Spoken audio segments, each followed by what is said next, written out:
रसूलुल्लाह सल्लल्लाहु अलैहि वसल्लम ने फरमाया, मालदारी साजो सामान की कसरत का नाम नहीं बल्कि दिल की बेनियाजी असल दौलत है। ये हदीस हमारे लिए एक बहुत बड़ा रिमाइंडर है कि असल में अमीर कौन है, वो जिसका दिल मुतमिन और शुक्र के जज्बे से हमकिनार रहे।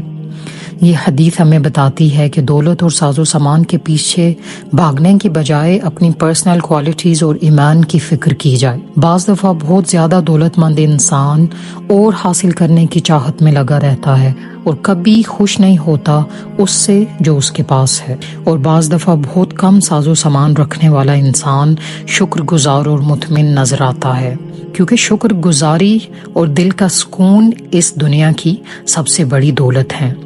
और जहाँ तक ख्वाहिशात और साजो सामान का ताल्लुक है तो हम इस दुनिया में सब कुछ हासिल नहीं कर सकते, इसलिए अल्लाह ताला ने आखिरत में हमें वो सब देने का वादा किया।